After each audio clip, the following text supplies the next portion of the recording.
All right, guys, here is the new project that's back again. Actually, it left 2 years ago, and it's back. A 1974 Lotus Europa, which I don't like the back. No, nobody does. It's got this weird shape in the back. The front looks great. In fact, I think I pointed out 2 years ago to you, I think this part, the between the bumper and the tire needs to be about 3 inches shorter. Like here? Yeah. Like just take this much out. Right. And just shorten it. Yeah, that would be cool. It does have a cool look to the front. It's still kind of quirky with the little bubble lights, and stuff. But it's a quirky car. It's a Lotus. It screams 1970s. Lotus is what country is it from? British. Designed by Colin Chapman, absolute genius of a car designer. But then he made the back end on this. He did. It's purposeful. So genius. It's purposeful. It's wind tunnel tested. Let's say that. I agree with you there, but it is not eye tested. No.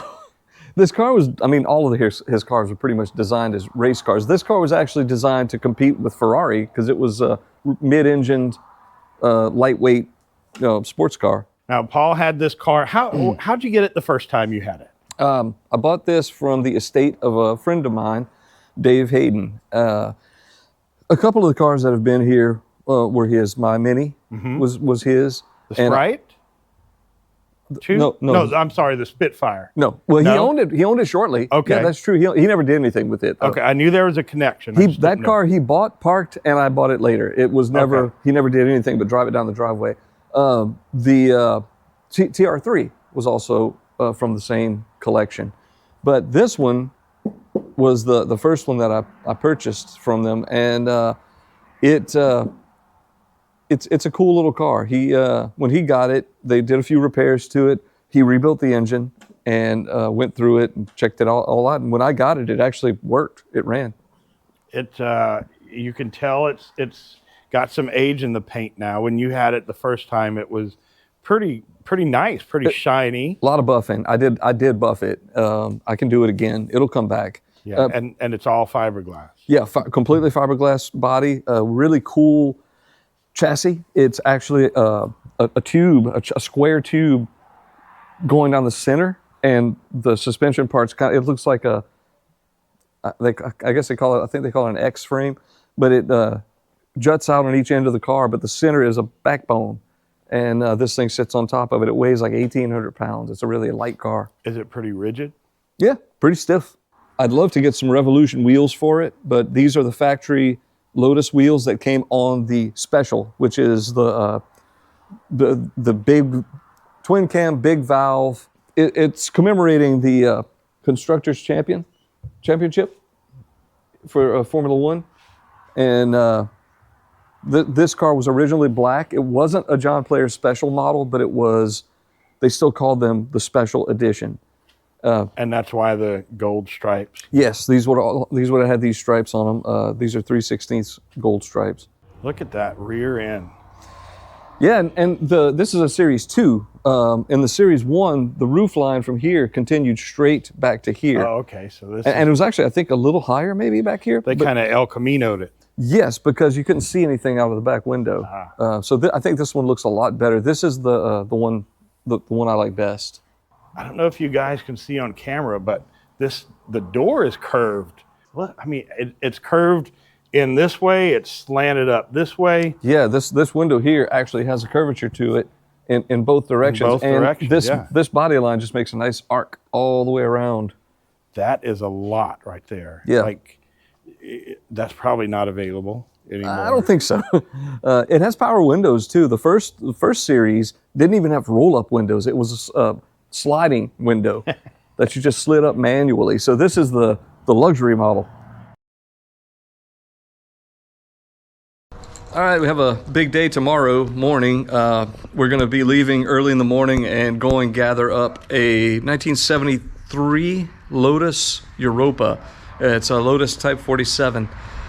It's a car that I owned in the past, and getting it back It's been gone 2.5 years. It's in a storage shed. I don't know the condition of it, but we're going to open that up and see what we have left.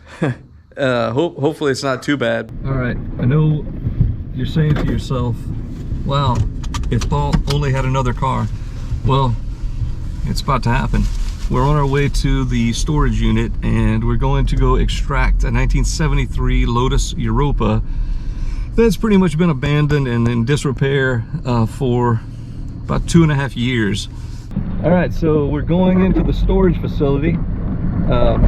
We have the Lafayette police here just to verify ownership and whatnot. So going around back and we'll see you there. Here's the car. It's in quite a mess, but looks to be intact. Kind of glad we don't have to move the car that was in the middle. Let's get a small one. Here, right here. Watch this hole. Oh yeah. Open the door. See the drop. Oh my God. All right, so we can see that it's in pretty bad condition, but we're going to get it out of here and get started. All right, it's out in the light. Oh my God, it turns so easy. It's a little car. It's light in the front. Okay, we're gonna get it on the trailer. Here's the other one.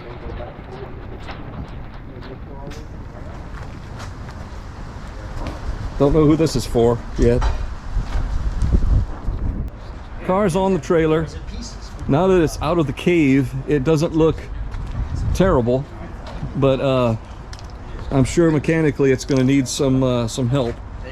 First off, it doesn't have any carburetors. It's got a crappy turbo on it that needs to be taken off, and so now we start sourcing parts and disassembling and seeing what's left. The car has been extracted and we're about to head back to the garage. We're gonna take it, well, first clean it and then start taking things apart, put it on jack stands and start assessing the damage and see how far off it is. You know, anytime you load a car or any kind of thing on a trailer, if you don't do this, you're playing with fire. That ain't going nowhere.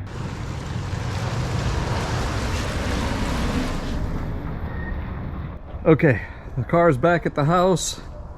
We are about to wash it.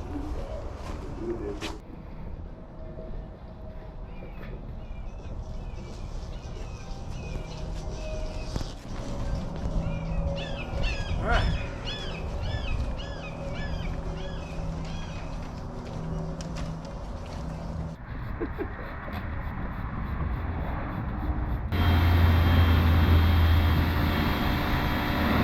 Look at the dirt just rolling off.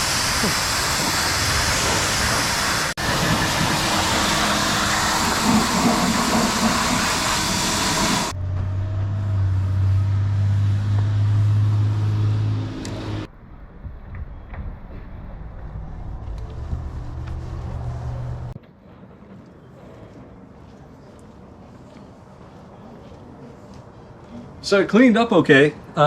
We washed it and I'm gonna kind of dry it off and then we'll get some video of the interior. It's a lot worse than the outside looked. But cosmetically, I think it's about as good as it was when it left, so that's good. Hey guys, thanks for watching. Hit that subscribe button. Also hit the notification bell to let you know when new videos are live.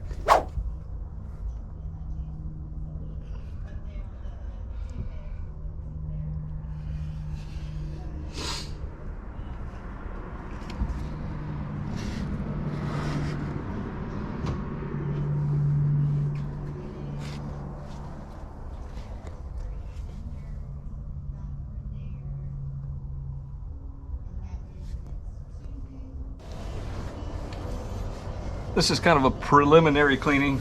Eventually the seats are gonna have to come out and get taken apart, but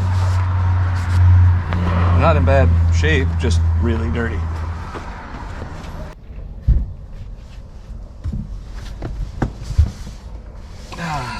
Wow, it's been a while. Lots of nostalgia and memories in this little sucker. Unfortunately, it's you see, it's kind of the steering wheel's falling apart, and the steering wheel was very nice when it left, but I guess the humidity got to it. I'm not going to shift it or anything because I want to make sure that I drain the fluids of the transmission and whatnot. We are going to hook the battery up coming up soon to see what happens, where the fires are, and we're gonna have some fun. Let's look at the monster engine back here. 1.6, 1600. Wow. The engine is actually out of a Ford Cortina. It's a genuine Ford block that they put this dual overhead cam head on. That I don't know if it's a Cosworth or Lotus design, but anyways, this is the later model, the big valve, which makes it breathe easier, and it's up to 125 horsepower.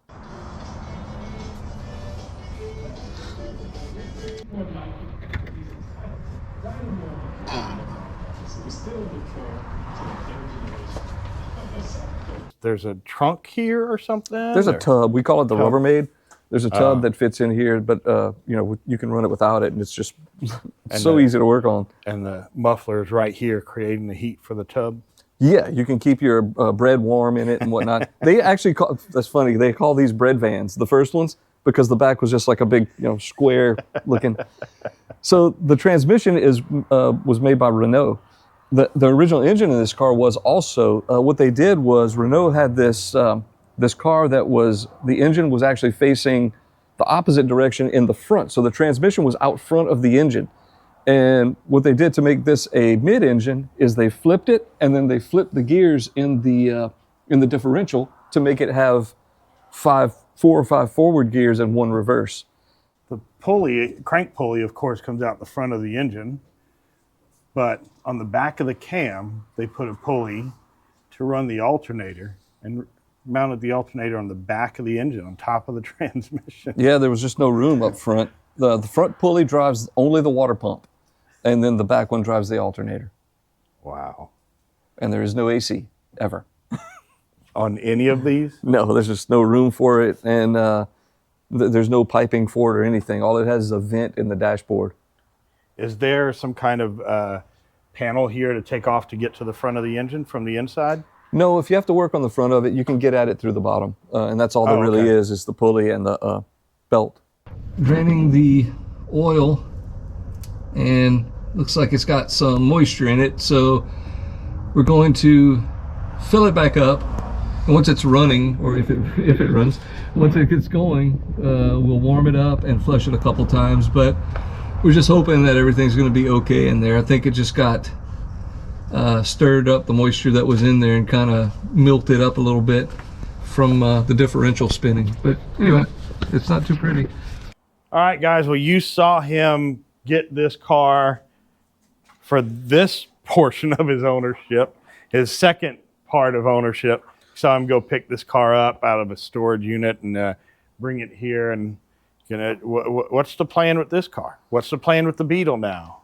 The Beetle may or may not get sold just to fund this project, but this one I'd like to this time keep it, let it hang out longer. I think when I sold it the first time is because I traded it for the TR3 actually, and then I sold the TR3. So because I didn't like the way it drove. It drove like a tractor, but it was a beautiful car.